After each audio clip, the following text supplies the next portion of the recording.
पिछले कई महीनों से शराबबंदी की मांग को लेकर पूनम अंकुर छाबड़ा ने राजस्थान में एक शराबबंदी की अलग जोत जगा रखी है।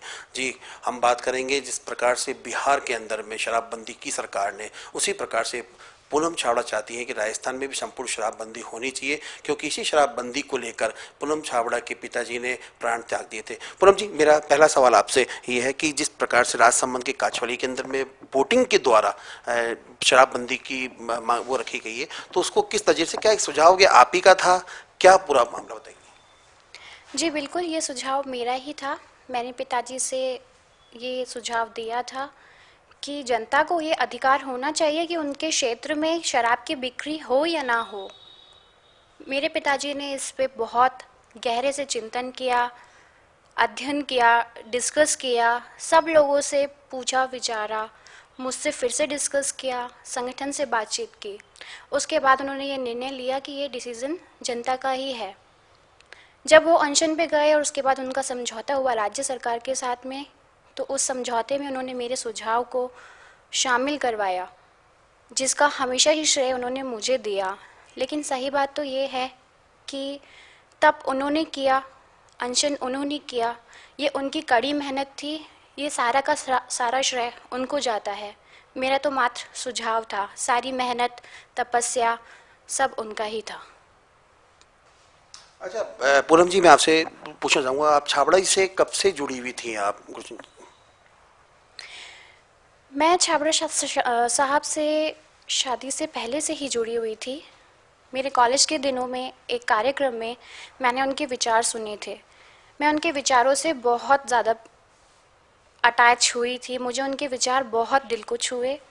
महिलाओं के प्रति उनका सम्मानीय नज़रिया, युवा पीढ़ी के लिए सोचना, बच्चों को प्यार देना और अपने परिवार को आगे रखकर ना सोचना, हमेशा उन्होंने यही चाहा कि मुझे समाज का भला करना है, समाज की भलाई के लिए सोचना है, उसके लिए हमेशा वो आगे रहे। तो मेरे ये पिताजी की जो सोच थी ये बहुत अच्छी थी, इसी से मैं प्रभावित थी। और उनका जो एक संकल्प था जनता के लिए, अच्छाई के लिए, भलाई के लिए, समाज के लिए सोचना, वो कहीं ना कहीं हर किसी के दिल को छूता है। मैं उनसे पहले से ही जुड़ी हुई थी और उसके बाद जब मैंने उनके विचार सुने तो उनकी एक सक्रिय कार्यकर्ता के रूप में रही। और उनके जो विचार थे वो आज भी मेरे साथ में हैं और मरते दम तक उनके ही सिद्धांतों पर मैं चलूँगी। अच्छा पूनम जी, मैं आपसे पूछना चाहता हूँ कि आप, क्योंकि पिताजी की जो मुहिम है शराबबंदी को, उसे पूरी तरह निभा रही है, क्योंकि आप हाउस वाइफ भी हैं, तो किस प्रकार से हैंडल करती हैं ये दोनों चीज़ें, आंदोलन को, परिवार को, घर को, किस प्रकार से लेती हैं? मेरे पिताजी ने जो ये आंदोलन किया उसमें उनके प्राणों की आहुति हो गई। उनका जो मुद्दा था, जनहित का मुद्दा था, समाज की भलाई के लिए सोचने वाले वो व्यक्ति थे और इसीलिए उनका बलिदान हो गया। ये आंदोलन मेरे लिए सर्वोपरि है। मैं जब भी खाने बैठती हूँ, सोने जाती हूँ, हमेशा मुझे मेरे पिताजी दिखते हैं। वो हमेशा मुझे उस चीज़ के लिए प्रेरणा देते हैं, शक्ति देते हैं, मुझे हिम्मत देते हैं कि बेटा तू डर मत। हमेशा मेरे दिल में, मेरे जहन में यही एक सवाल आता है कि क्या मुझे पिताजी को न्याय नहीं दिलाना चाहिए? मेरा फ़र्ज़ है उन्हें न्याय दिलाना। इसी सोच के साथ मैं हमेशा संकल्पित रहती हूँ। घर परिवार कैसे संभल रहा है, आंदोलन कैसे संभल रहा है, मुझे नहीं पता। बस उन्हीं को न्याय दिलाना है, उनके बलिदान को मैं व्यर्थ नहीं जाने दूंगी। बस मुझे इतना मालूम है, उन्हीं की शक्ति, उन्हीं का प्रेरणा, उन्हीं का आशीर्वाद मेरे साथ है। अच्छा पूनम जी, मेरा आपसे जो चौथा सवाल जो है कि क्योंकि परिवार, मुहिम, बच्चे, पति, किस प्रकार से आप लेती हैं इन सब चीज़ों को अपने आप? परिवार, घर, बच्चा कैसे संभल रहा है ये तो मैं सच में नहीं जानती, इसका जवाब मेरे पास नहीं है। पर ये इस आंदोलन के लिए जवाब ज़रूर है कि ये आंदोलन जिसमें मेरे पिताजी ने अपना प्राण त्याग दिया है, ये मेरे लिए सर्वोपरि है। ये आंदोलन मेरे लिए भगवान की तरीके से है। ये आंदोलन मेरे लिए गीता है, कुरान है। और आज जनता में इस चीज़ का रोष देखने को मिल रहा है।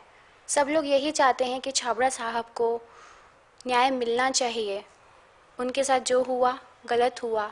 अगर वो और जीवित रहते तो 25 साल नहीं 35 साल इस समाज को समर्पित करते।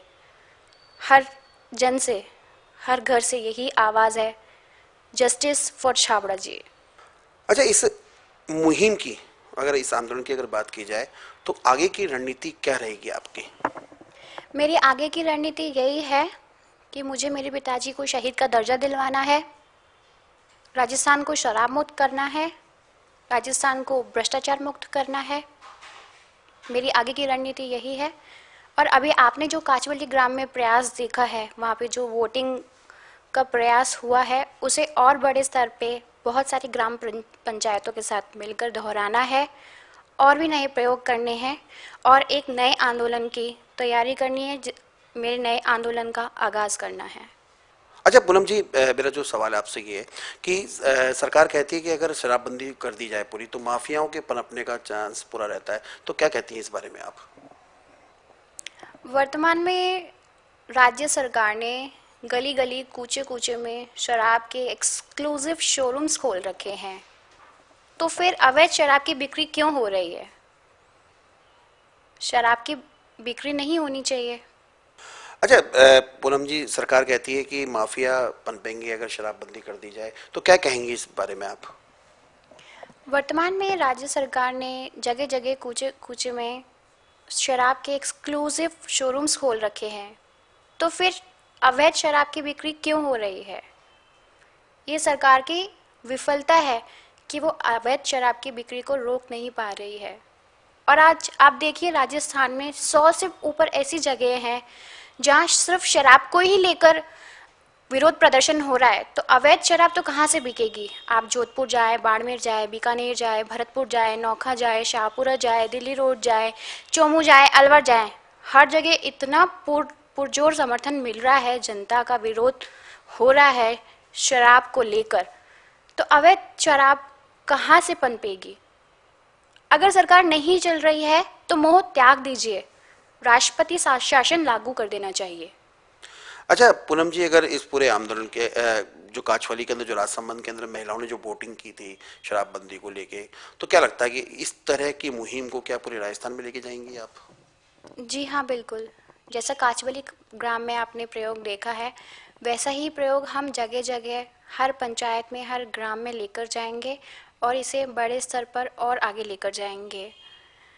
ये प्रयास हमारा तब तक रहेगा जब तक राजस्थान संपूर्ण शराबबंदी नहीं हो जाती, और हम आगे ऐसे और भी प्रयोग करने जा रहे हैं, जिसका मैं आगे खुलासा करूंगी और नए प्रयोग हम लोग करते रहेंगे। सरकार जिस प्रकार से गांधी जी के तरीकों को अपनाती है, क्या लगता है कि जिस प्रकार से गांधी जी को इस्तेमाल किया गया, मुहिम उनकी छेड़ी गई, तो उस मुहिम के अंदर में भी संपूर्ण शराबबंदी होनी चाहिए? जी, राज्य सरकार हमेशा यही चाहती है कि जो गांधी जी के रास्तों पे चले वो सीधा गांधी जी के पास ऊपर चला जाए, और दूसरी तरफ जो भी हिंसक आंदोलन होता है, सरकार उसके सामने झुक जाती है। मैं सिर्फ और सिर्फ अपने पिताजी के सिद्धांतों पर चलूंगी, चाहे सरकार का जो भी फैसला हो।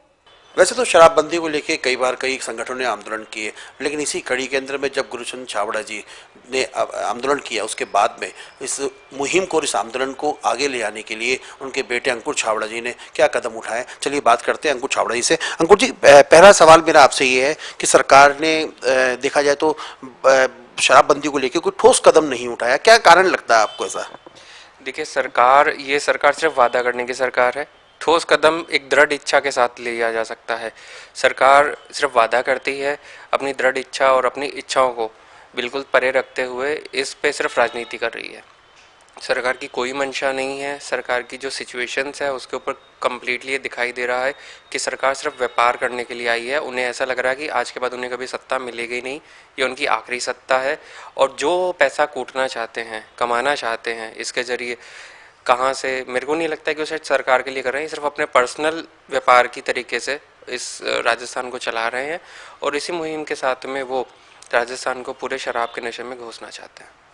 अच्छा अंकुर जी, मेरा दूसरा सवाल आपसे ये है, क्योंकि सरकार ने जहां शराबबंदी के साथ साथ हाँ एक बहुत बड़ा कदम उठाया है डोडा पोस्ट को बंद करके, लेकिन साथ ही भांग की जो, क्योंकि वो भी नशे की चीज़ है, भांग को बंद नहीं किया गया। तो क्या लगता है आपकी जो शराबबंदी की जो मुहिम है, इसमें भांग भांग को भी रखा जाएगा? देखिए, हमारा पहली जो सोच थी वो ये सोच थी कि जो मध्यम वर्ग है और जो बिलो पॉवर्टी के लोग हैं उनको कैसे बचाया जाए। तो उसके अंदर शराब, संपूर्ण तंबाकू निषेध और संपूर्ण नशा निषेध, इसको हम लेके चल रहे थे। जब सरकार के साथ वार्ता हुई तो उन्होंने अपने कुछ चरण बताए थे, एक हाई पावर कमेटी बनाई थी जिसमें शराब और संपूर्ण तंबाकू निषेध को लिया गया था। सेकंड चरण के अंदर डोडा पोस्ट वगैरह और जो गांजा वगैरह हैं या भांग है, इसको बंद करने के हमारे प्लान्स थे। तो हम पहले चरण को पूरा करने के बाद में दूसरे चरण में भी जाएंगे। अच्छा अंकुर जी, अगर बिहार की अगर बात की जाए तो बिहार को लोग कहते हैं बीमारू राज्य है, कई लोग प्लान करके भी जाते हैं नौकरी करने के लिए दूसरे राज्यों के अंदर में। और बिहार सरकार ने जिस प्रकार से शराबबंदी की है, तो क्या लगता है कि इस शराबबंदी की जो मुहिम को बिहार सरकार ने शुरू की है, तो उसे और राज्यों को भी उस मॉडल को अपनाना चाहिए? जी, सबसे पहले मैं इसके लिए पूर्ण शराबबंदी के लिए बिहार को और नीतीश कुमार जी को और उनकी कैबिनेट को बधाई देता हूँ, धन्यवाद देता हूँ कि उन्होंने एक महत्वपूर्ण कदम उठाया है देश हित के लिए, जनहित के लिए। उन्होंने जो वादा किया उसको निभाया है। वहीं पे हमारे प्रधानमंत्री जी जब बिहार चुनाव थे तो बार बार ये चिल्ला चिल्ला कर बोल रहे थे कि बिहार एक बीमारू राज्य है, इसको हमें निकालना है, इसको हमें यहाँ से उभारना है। तो उन्होंने तो शायद इसको बीमारू बनाने के लिए पुरजोर कोशिश करी थी, मगर नीतीश जी ने एक पूर्ण शराबबंदी जैसे महत्वपूर्ण मुद्दे को लागू करते हुए इसको शक्तिशाली राज्यों के अंदर लाके खड़ा कर दिया। जिस राज्य का शासक अपनी दृढ़ इच्छा के साथ अगर जनहित के मुद्दों को लागू करता है, मुझे नहीं लगता कि वो राज्य बीमारू हो सकता है।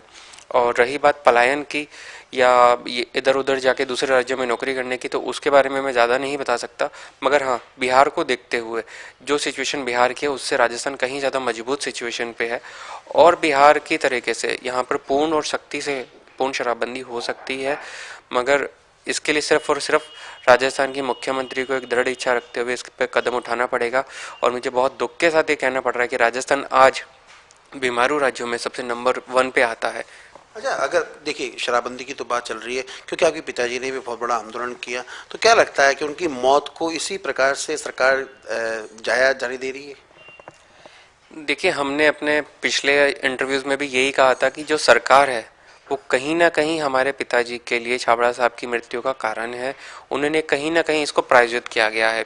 जब छाबड़ा साहब जिंदा थे तब सरकार ने उनके साथ में जो भी लिखित समझौते किए थे उस लिखित समझौते को पूरा कर रही थी। एक हाई पावर कमेटी बनाई गई थी जिसके अंदर ये समय और तय किया गया था कि हाई पावर कमेटी कितने चरणों में किस किस तरीके से शराबबंदी को धीरे धीरे पूर्ण शराबबंदी के अंदर लेके आएगी, कि शराब को कितनी व्यवस्थाओं के अंदर कितने चरणों में हम पूरे तरीके से बंद कर सकते हैं।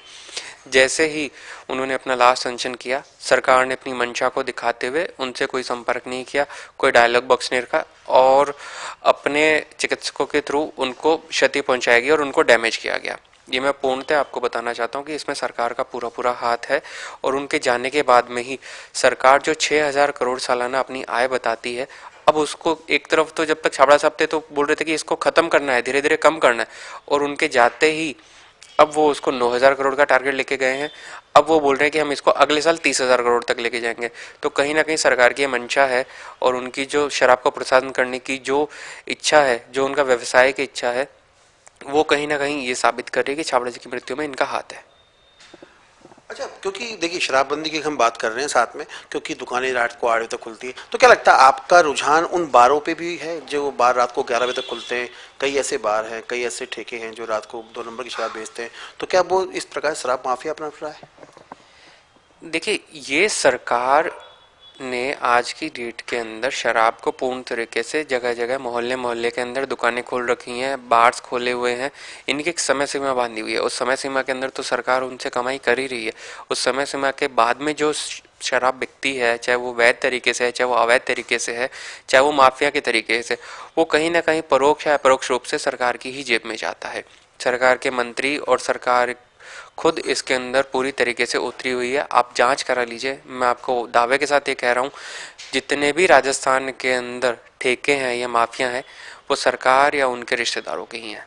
अच्छा अंकुर जी, अगर शराबबंदी की अगर बात की जाए, क्योंकि हम बार बार एक ही बात पे बात कर रहे हैं, क्योंकि पहले शराब क्या रजवाड़ों का एक नियम, रजवाड़े घराने में चलती थी, क्योंकि एक जाति विशेष के नाम पे चलती थी शराब, क्योंकि अब इसमें दूसरी जातियां भी कूद के आ गई हैं। तो क्या लगता है आपको कि जो आपके पिताजी के द्वारा जो जलाई हुई अलग थी, एक ज्योति थी, वो अब धीरे धीरे लोगों तक पहुंच रही है?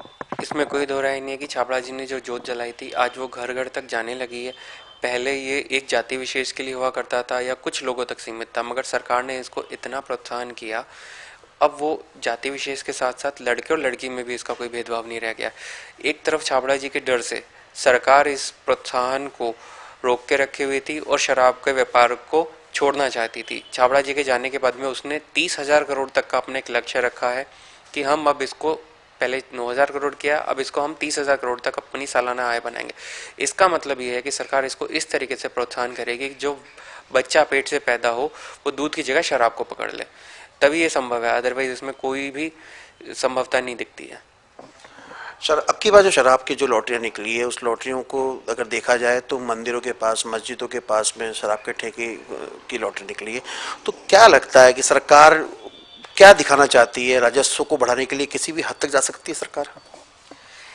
देखिए, सरकार राजस्व की तो मैं बात नहीं इतना ज़्यादा सोचता हूँ। वो अपनी कमाई के लिए कहीं पे भी दुकानें खोल रही है। मंदिर, मस्जिद, स्कूल, सारे नियमों को ताक पे रखने के बाद में वो राजस्व को तो देखते ही नहीं है। चाहे वो कोई सी भी सरकार हो, कोई सा भी मिनिस्टर हो, कोई सा भी मंत्री हो, वो सब ताक पे रखने के बाद में अपनी कमाई देखते हैं। इसमें कोई दो राय नहीं है। जो छाबड़ा जी ने एक शतक लोकायुक्त का जो मांग रखी थी, उसके अंदर बिल्कुल क्लियरली बोला गया था कि मुख्यमंत्री उस दायरे में आनी चाहिए। अगर छोटा कर्मचारी सजा लेता है और बड़े को सजा ना मिले तो आप न्याय कैसे दे दोगे? तो सिर्फ मुख्यमंत्री को उस दायरे में आने में डर लग रहा है तो न्याय की कहाँ बात करेंगे?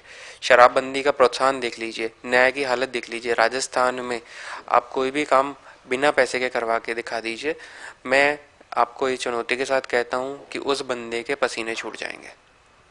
अच्छा, सरकार ने जिस प्रकार से गुटखों के ऊपर में जो महीने की आखिरी तारीख होती है, 31 तारीख या 30 तारीख को एक दिन का बंद होता है गुटखा, तो क्या लगता है सरकार को भी ड्राई डे के अलावा, जो सरकार जो 5-7 ड्राई डे होते हैं साल के अंदर में, उसको लेकर या तो महीने में या 2 महीने में या 3 महीने के अंदर में इस प्रकार की ड्राई डे की घोषणा होना चाहिए?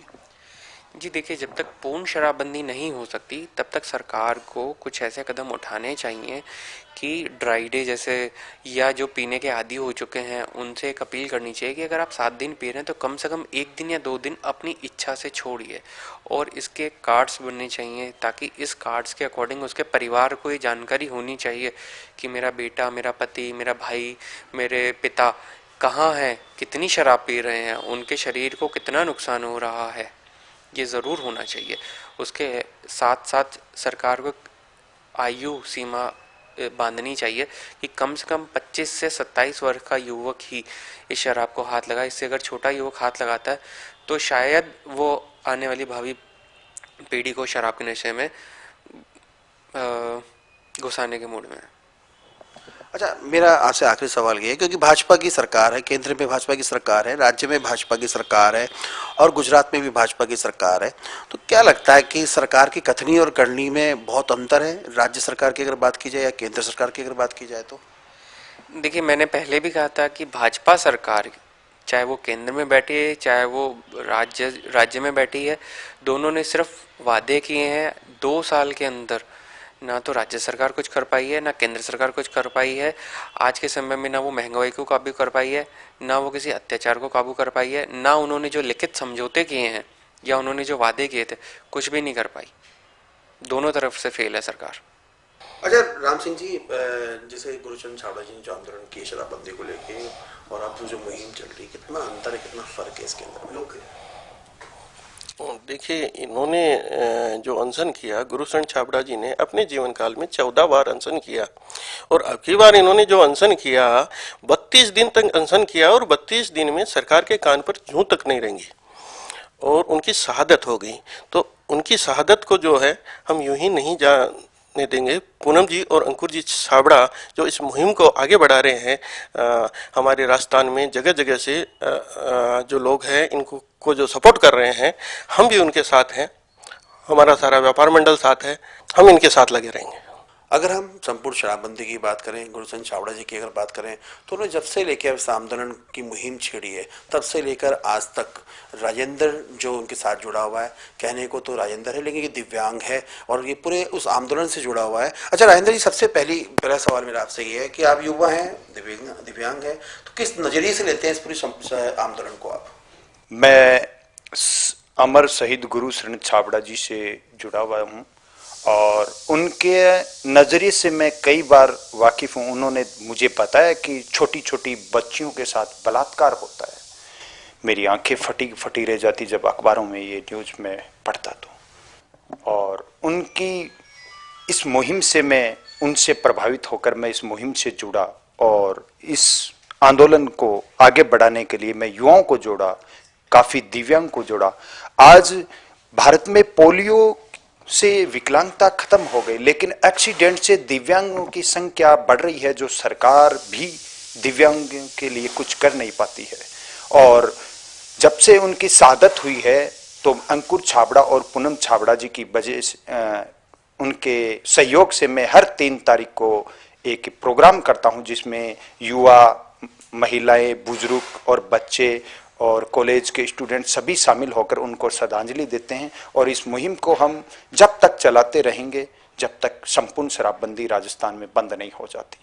अच्छा, मेरा दूसरा सवाल आपसे ये है, क्योंकि इस आंदोलन के अंदर में कई उतार चढ़ाव हुआ है, सरकार ने कई बार इस मुहिम को बंद करने की भी कोशिश की, कई रोड़े अड़चने भी की, तो क्या लगता है सरकार को इस दिशा में कोई ठोस कदम उठाना चाहिए? सरकार को वाकई में ठोस कदम उठाना चाहिए। अगर बिहार वगैरह एक पिछड़ा हुआ राज्य है, माना जाता है, गरीब राज्य माना जाता है, उसमें अगर संपूर्ण शराबबंद हो सकती तो राजस्थान में भी होना चाहिए। अच्छा, अगर शराबबंदी की अगर बात की जाए तो केंद्र की सरकार भाजपा की है, राज्य में सरकार भाजपा की है। जब भाजपा गुजरात में, नरेंद्र मोदी जी जब गुजरात के अंदर शराबबंदी लागू कर सकते हैं, तो क्या लगता है वसुंधरा को भी इसी कदम में इस कदम उठाना चाहिए? बिल्कुल उठाना चाहिए। और जब ये चुनाव का घोषणा पत्र था तो उसमें गुजरात मॉडल लाने की बात थी और इस गुजरात मॉडल लाने से घबराती है सरकार। तो इसमें कोई ना कोई राज है, क्योंकि गुरुशरण छाबड़ा जी ये कहते थे कि भ्रष्टाचार को मिटाया जा सकता है तो सशक्त प्रभावशाली लोकायुक्त कानून लागू करने से। तो सरकार शराब से ज्यादा तो सशक्त प्रभावशाली लोकायुक्त कानून से डरती है कि अगर ये लागू हो जाता है तो हमारे काले चिट्ठे हैं वो सामने आ जाएगी, हमारी सरकार इस देश में फिर बच नहीं पाएगी। अच्छा राजेंद्र जी, अगर पूरे देश की अगर बात की जाए, भाजपा की अगर बात की जाए, तो भाजपा कहती है कि हम पूरे देश में एक हैं। क्या लगता है केंद्र में भाजपा, राज्य में भाजपा, गुजरात में भाजपा, तो क्या लगता है कि कथनी और करनी में कहीं फर्क है भाजपा की? बिल्कुल है, कथनी और करनी में। प्रधानमंत्री हमारे नरेंद्र मोदी विश्व के पहले प्रधानमंत्री है जिनको दिव्यांग, यानी कि मैं एक रैली में उनको सम्मानित करने के लिए 371 किलोमीटर दिव्यांगों को लेकर मैं सम्मानित करने गया था। वही एक शख्स था जो गुजरात में काफ़ी कुछ किया। उसको हम देखते हुए उनको प्रधानमंत्री बनाया, लेकिन मुझे शर्म आती है और मुझे बड़ा दुख होता है कि मैं ऐसे व्यक्ति का सम्मान करने के लिए 371 किलोमीटर दिव्यांगों को लेकर गया जो शराब बंद नहीं करना चाहता, भ्रष्टाचार नहीं मिटाना चाहता और अमर शहीद गुरुशरण जैसे व्यक्ति की शहादत ले ली। वो भाजपा सरकार ही नहीं बल्कि देश की सारे वो राजनेता है, सारी वो राजनीतिक पार्टियां हैं जो गुरुशरण छाबड़ा जी की हत्या के जिम्मेदार है।